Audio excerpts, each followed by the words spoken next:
trimming here and there to get it to be palatable.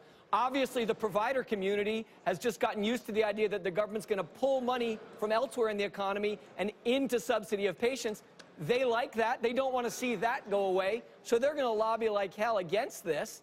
But I mean, to John's question, people want to know whether, at least in this case, is any legislation ever really DOA this early on, or is everyone just taking hard stances so they can have their input and get something resembling what they want down the road? No, of course legislation is not DOA this early. Of course the guys to the right of Ryan are making sure that they point that out, which is actually probably helping Ryan with his left wing that's going to be, you know, trying to trim the whole thing to the middle. And of course a lot of that is you know, blather. I know there's not typically blather in Washington, but maybe now there is.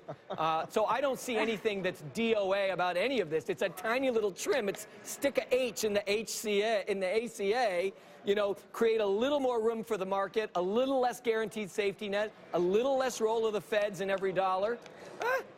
You know, what's the difference really? Can you go back to IUDs for a moment? You think that Sure. demand is soaring because this bill actually does include defunding for Planned Parenthood? It soared before the bill.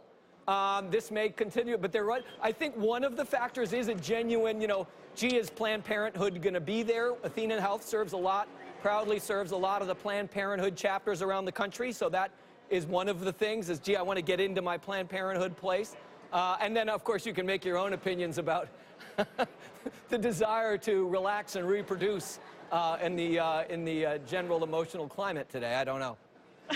That was not where I was expecting you to go with the next question, Sarah. But Any chart. I like a good chart. no, I mean, as we prepare, 21% increase. I mean, It's that's amazing. huge. yeah, that's significant. As we prepare to hear from House Speaker Paul Ryan, I wonder, do you think we end up with something that's different enough from Obamacare that the repeal and replace promise ends up ringing true? Most people seem not to have understood what Obamacare was to begin with. Is this going to feel like something brand new?